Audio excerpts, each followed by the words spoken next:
This is The Clash, where the real world clashes with a true Christian worldview. Join former professional wrestler Chris Whaley, known as the Masked Saint, who is an author, pastor, and teacher that brings his wrestling skills into the squared circle and tackles real-life issues. Along with Jeff Dixon, best-selling author, internationally known teacher, leader, and pastor who is not afraid to tackle the tough issues of the world we live in. Together they form a tag team of wisdom in The Clash.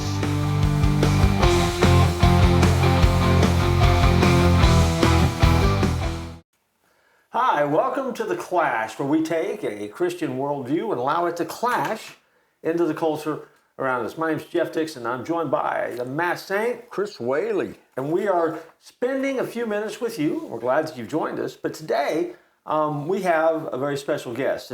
And this is a friend of yours, Chris. And I got to tell you, when I knew we were going to be talking to this guy, I remember growing up here in the state of Florida, watching championship wrestling from Florida. And one of the guys that I loved not to like was this guy called the Great Malenko. Oh, yeah. But Today, you're going to kind of take us into that family just a little bit in this episode. Who are we getting ready to meet? Getting ready to meet Joe Malenko. Now, their last name was Simon. His name was Larry Simon, the Great Malenko, and Joe and Dean. But their wrestling handle was Malenko. But we're going to have the great opportunity to talk with Joe Malenko. Well, I can't wait. You guys are going to have a great time as we have this conversation, and we'll be right back after this break.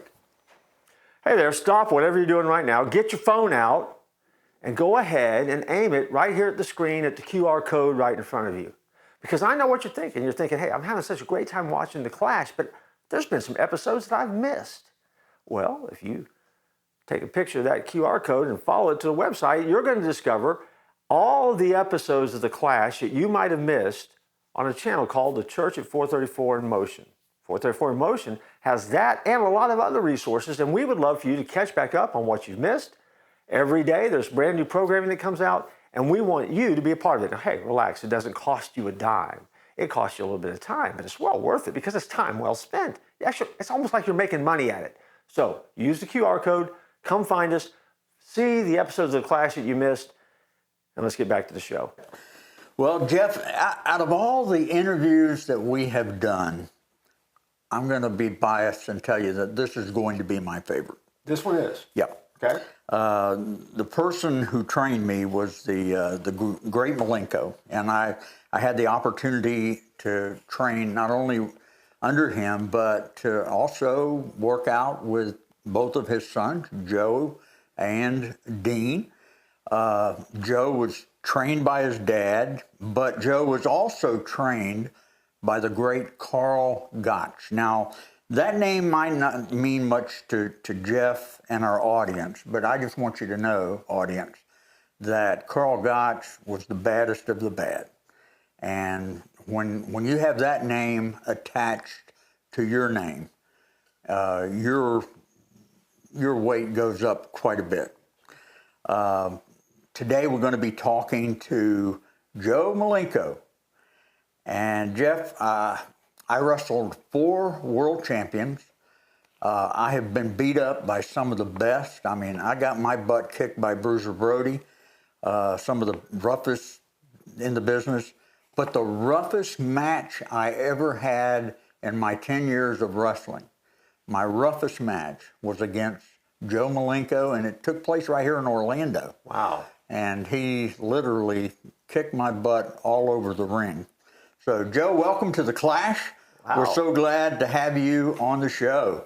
Good. It's good to be here. It gives me a chance to wear my lid.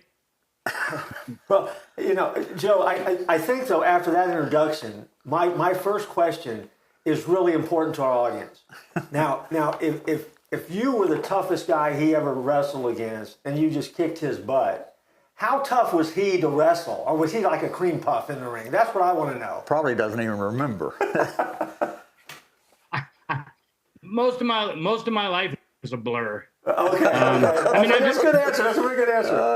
Okay. Well, there are some guys in this business, and they can tell you And they've had long careers, long historied careers. And they can sit there and they can tell you, you know, on June 30th of 1972, I wrestled so-and-so, and in the second fall, I mean, it was a free fall, you know, no, and they can go on and on like that. And I'm like, I don't possess that gene. Yeah. Well, no, I know he's tough. I'm just giving him a hard time. Hey, I'm a huge wrestling fan. I grew up as a kid here in Florida. I remember watching your dad. And so my question Thank you. that I want to ask is, I mean, obviously for you, for your brother, I mean, wrestling's in the blood, right? So, I mean, tell me what it was like to grow up in the Malenko, you know, household. I mean, what was that like? So I think like anybody that you ask who had a dad, whether it be wrestling or some other area of expertise that they were famous in or that they had some notoriety in, I think whenever you would talk to a son or a daughter, you're going to hear some of the same stuff, which is he was just my dad.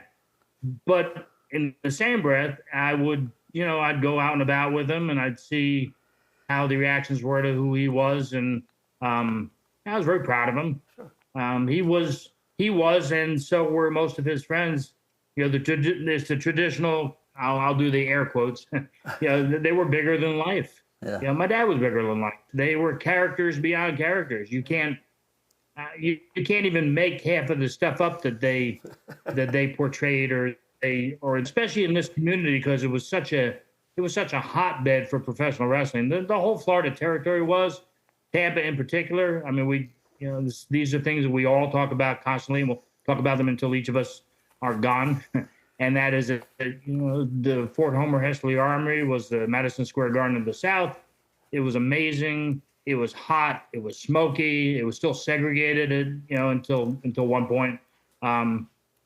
It was a part of everyday life here in Tampa and a part of everyday life here in Florida, especially when the territory was hot back in the 60s. Yeah. When you got to the point where you were ready to start a wrestling career, obviously, obviously you grew up in it. So what was it like then, having a famous dad, but then also trying to make your own name in a sport industry, entertainment field? I mean, what was it easy, hard? I mean, how'd that work for you that might be different than others? Well, it was really different for me because I've always been a bit of a, you know, an enigma, which sounds a lot like enema, but it's not the same. And it's good to make sure you make a difference there. That's good. Yeah.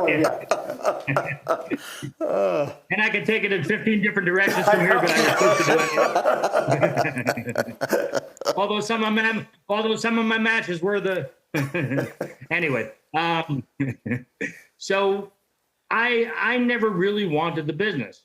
It was just sort of a natural progression for me.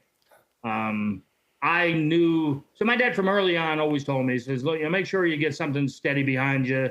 This business is a tough business. Most of the guys that he knew growing up ended up, you know, almost penniless or, you know, in desperate need. I witnessed that for years with people who they'd be on top of the world and they'd end up with nothing. Yeah. Because it's a rough business in many regards. And, you know, we could spend 2 hours on that. Yeah. But I never really wanted the business until I started in it and I started understanding what it was about and how if you did things right, you could, and it's a control thing. You can control a crowd, and that's a big high. So, yeah. You know, from the first time you get in the ring, you get a bunch of people out there and they start yelling and screaming, and you're part of the whole storyline. It's very enticing and pulls you in, and you know, eventually I'm like, okay, well, I'll do this. But in the same breath, I always understood that I wasn't going to do this full time. So I was a little bit off the beaten path, and that I factored this in. I factored professional wrestling into my life, in and out for most of my life, but I did so many other things. Mm-hmm. Were you, I guess you wrestled in Japan more than any other place. Am I right on that? Yeah. Tell me how that came about, wrestling in Japan. Well, the main reason was because I had to find a country where they were about my height.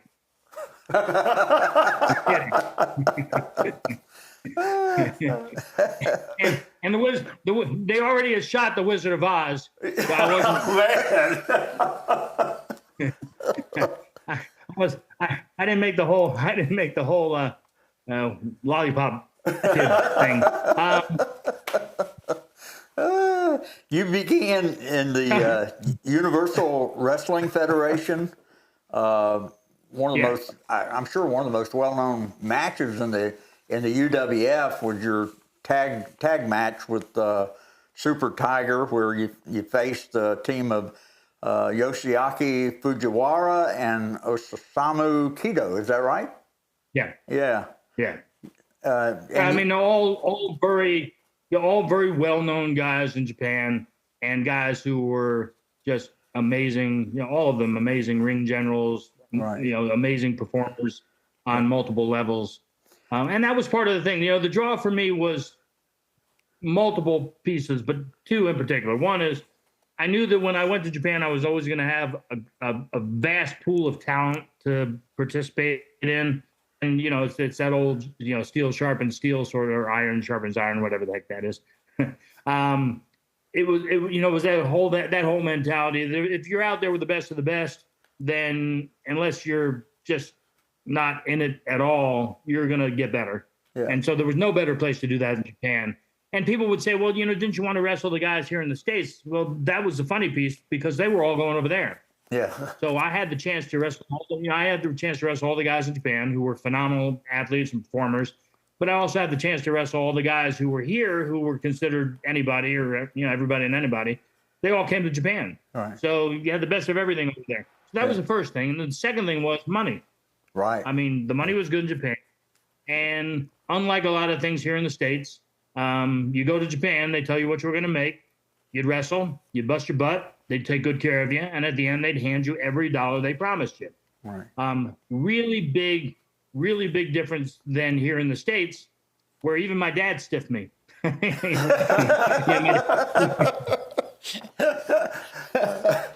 was my dad. I loved him. I really didn't care. Sure. I think he still. I mean, my dad's been gone for 30 years. I think with interest and everything, he owes me about $3.7 million. Yeah, I think he stiffed me once or twice. I'm not sure on that. Anyway. As I remember your wrestling career, though, I mean, you had the ability to be not just a tough wrestler, though. Your technique, you're a technical wrestler, and if I guess that's right. Yeah, so when you have that kind of skill set, and let's say you're stepping in the ring against somebody who played middle linebacker for a football team that's just trying to make a buck or extend a career somehow, how do you work against somebody that has not that same skill set that you do? How can you create those moments? Well, sometimes you don't. Okay. I mean, sometimes it turns out, you have an enema match. It's not. but if you're able to, look, if you're a good hand, if they used to call guys who could get in there and do a job, do the job the right way. You were a carpenter. You were able to build something right in the ring. Okay. And you could do that with anybody. And if you were really great, they also used to always say, you could give the right guy a broomstick and he'd have a match, right? So the biggest thing was to get in there and know your stuff and be able to apply your trade no matter who you were up in there against, and to accommodate that person's fancy word armamentarium of moves, and to be able to work with whoever. And if you did that, you were a great hand. If you couldn't do that, then you were very limited. Yeah. Because I wrestled, I wrestled some guys I couldn't wrestle. I mean, I wrestled some guys that I didn't have great matches against. But in general, I adapted with each and every person I got in the ring with, because you had to. And my dad was great at that too. I mean, my dad could go, he could go in the ring and have a brawl, or he could go in the ring and go against Carl Gotch and have a technical match. And he wasn't, my dad wasn't necessarily a great wrestler. He was just a phenomenal performer. Yeah. It's either do it or you don't. If you do it, you're good at your trade, like anything else, right? If you're a woodworker and I give you a whole bunch of stuff and say, make me something nice out of it. If you're good, you give me something beautiful. If not, I end up with a bunch of sticks. You got to work with Dean in All Japan Pro Wrestling, right? Yeah. Was it fun working with your brother in Japan? No, it was terrible. It was terrible. He hadn't showered for about a week, and then you guys are too easy. No,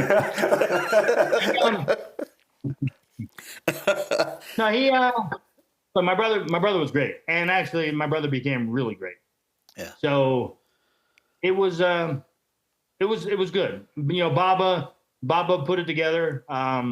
Gave us a little bit of a push for that particular day, that particular event. Kind of set the tone for some things. We have a few matches that sit out there as the matches that people remember, and that's one of them. Yeah. And it's because we very similar, very much similarity in our styles. And we're brothers, so it's natural that we fight. We're just getting paid to do it. Yeah. Well, it's more fun to get paid fighting your brother, right, than just fighting for free, right? Yeah. Yeah. Well, Joe, we're gonna take a quick break, pay a couple bills here. We're gonna come back after the break and keep talking and having this conversation. So everybody stay with us. We'll be right back, and we'll continue our conversation after this. Hi, Jeff Dixon. You might recognize me from The Clash, but that's not what I want to talk to you about. I want to invite you to visit a website. It's touchandchange.net. Touchandchange.net. That is the website for the ministry of the church at 434, where I am the pastor. Chris Whaley is one of our pastors on staff. And so while you're familiar with us, you may not be familiar with some of the resources that we have to offer that we think will help you in your journey of faith. And you can find all sorts of stuff there with brand new programming that's released every night at 7 o'clock. And you can join us for worship live each and every Sunday morning at 9 or 11:15. Or you can watch streaming reruns of those worship services. And you can go back all the way back to when I had dark hair. And so we would love for you to come and join us and be a part of the journey of faith with us at the Church at 434 at touchandchange.net. Hey, welcome back. We're glad to have you. We're talking to Joe Malenko, one of my favorites in wrestling. Joe, you made an appearance in WCW in '92. You and Dean faced Nikita Koloff and Ricky Steamboat. Yeah. But your career was not very long in WCW, right? No, my career in the States was extremely abbreviated and purposefully so. I was doing, when I would come back, so I'd go to Japan and I'd wrestle, but when I came back here, I had another job. I mean, I was a pharmacist. I was, for the last 30 years, I've been focused in on cancer care, so oncology. And, I've developed some real estate. I did some movie stuff. I mean, I've been involved in a ton of different things. And so I got to bring one other, ECW. You did some work for ECW. Matter of fact, a little bit. I watched on YouTube a match with Joe and Dean against Sabu and the Tasmaniac. And really? Yeah. They were awesome together. I think his last match was against Greg Valentine, but that wasn't his last match because he wrestled several more times and all. But I digress. I'll let you jump in there. Well, you just mentioned though all the other stuff that you've done besides wrestling, and when we have these conversations, I mean we're interested in knowing what you're doing today, what that's like, how you started doing that. I mean, what is life for a pro wrestler like when you're not pro wrestling, I guess. Well, that's what I was saying before, was that I was a strange duck in the business because wrestling was just a piece of me. And it was a big piece. I mean, it was something that I really enjoyed, and there's nothing better than prancing around in front of tens of thousands of people and getting a reaction out of them. But I've done a lot of different things. Pharmacy and the medical side of things has been my mainstay. I've had a couple companies that do. They're called medical and communications companies. We help pharmaceutical companies kind of develop their messaging for healthcare professionals. And then So I had one, sold it, have another one that's been running for about 25 years, and I've just been involved in so many other things. I could never focus in on any one thing. And much to the dismay of my family and my daughters, who didn't see me much when I was younger because I thought I had to do 50 things to make ends meet, right? Yeah. Typical story. And young dads do that, right? I mean, that's what happens, Yeah. Yeah. And then later on, you kind of catch yourself and you realize that maybe some of what I was striving for wasn't that important. Sure. So you try and make up some time as best you can. What about your journey of faith, Joe? Tell us about your faith.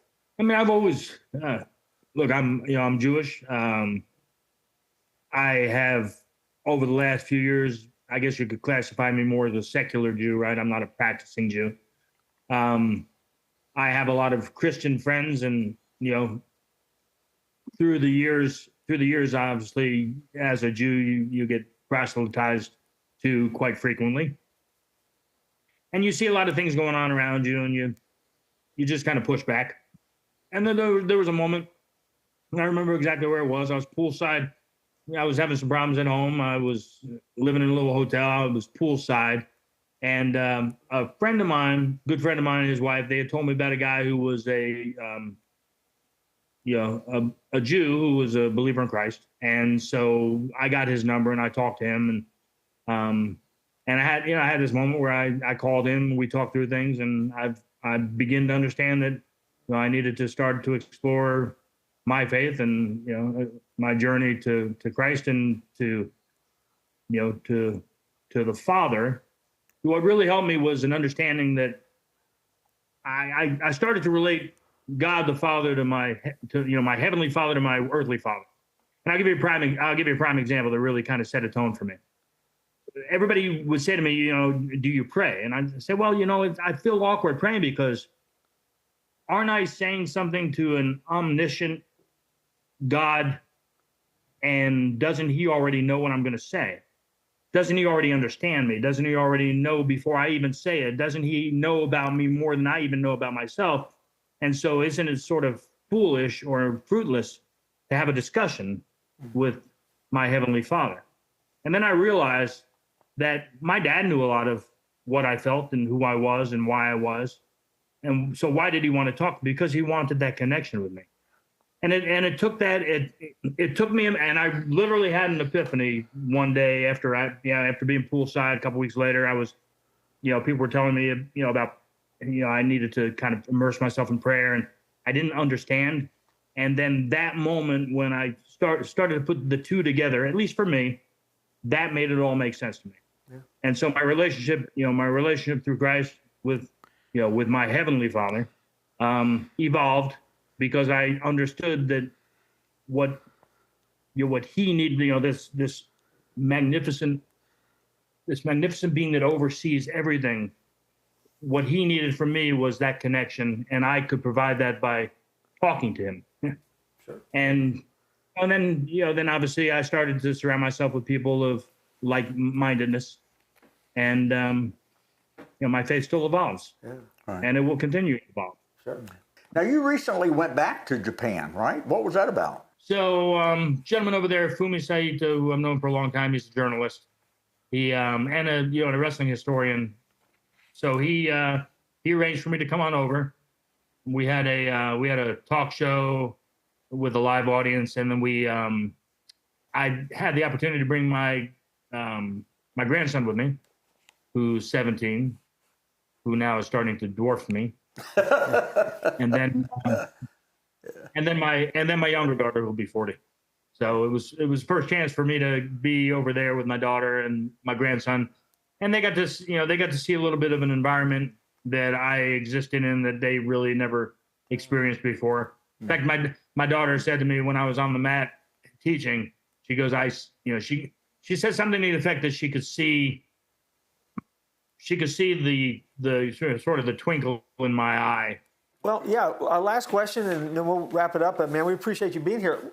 As you share with our audience, again, you've had a career where you've been involved not only in pro wrestling, but also, I mean, you're involved in the healthcare industry. You're working to better the lives of people. You know, any words of wisdom that you would give to someone that's listening, and just, you know, if you could just, you know, coach them up a little bit of how to live a life worth living, what would you say to them? I mean, ideally, it's finding your passion. And if you can make it, if it involves you needing to make $1, if you can make $1 within the within the thick of things, also enjoying what's passionate to you, you know, what you have passion for, you've won. Yeah. But you have to do that. You know, you have to do that in the context of a godly man or woman. And if you don't, then what is all of it worth? And that also entails, for me, you know, it is the golden rule, right? And we've just lost so much sight of that. You know, if everybody would just wake up and each and every day and say, you know, I'm going to treat people as I would want to be treated. If I would deal with people in a civil and courteous and kind way. That was the thing about my dad. I mean, you know, he had his moments where he had a hell of a temper, but he was a civil man. He was a courteous man. He was a very kind man. Mm-hmm. I wish we could get all that back. So, you know, if I have anything to offer to anybody, it's, you know, live your life like that. You know, be kind, be civil, be courteous, be considerate of others, and you know, to set your life course, do it in a way in which you can survive, but you know, you're doing something that you have a passion for. If you do all that, it's sort of the magic formula, right? It's not that. It's hard. You know, it's hard to get past a lot of stuff in the world, especially the way that some people are and the way that they treat you. But hey, well, listen, I just appreciate so much. So I mean, not only have you entertained folks, but also, I mean, you're spending a great deal of your life, though, pouring it into trying to make the lives of others better and provide resources and pharmaceuticals that will help them in their journey, especially as you're working with cancer. So, I mean, I'm very impressed by that. So I just want kudos to you, and thank you. Kudos for getting that right, and you know, and more than anything else, kudos for whipping him. I mean, you know, anytime you can beat on Chris, it's a good day. And so I you know, great respect here, man. I just want you to know that. Thank you. I wish I remembered it more, because I. Well, you see, well, you know, there's so much I could say about that. And I'm just not going to do it because we have a lot more shows to do together. So I won't do that. But all right. Thanks. Hey, well, listen, thank you for being with us. Thank you, Joe. Man, you blessed our hearts. I know you blessed the hearts of our audience. And so God bless you, and just take care. And I look forward to talking to you again down the road here, okay? Yeah. God bless you, buddy. My pleasure. Thanks to the both of you. Amen. You know, that interview was fun. Chris, I mean, I thank you so much for making that connection for all of us. As I told him at the end, I'm just so impressed about his life just beyond wrestling even. That he really is, he's investing his life and doing something that kind of counts and trying to help others. And so I think that speaks a lot for him, a lot for those family values that he grew up with and stuff like that. So, I mean, I hope you guys had a good time, enjoyed it. I had a great time. Yeah. I mean, anything you want to say to our folks as we get ready to wrap up? No, I just, you know, brought back a lot of memories. He may not remember the beating, but I remember it very well. Well, he may have been being kind, you know. He may. Yeah. But anyway, it was great to talk with him, and great to have you with us. And as you go through your journey of life, don't tap out.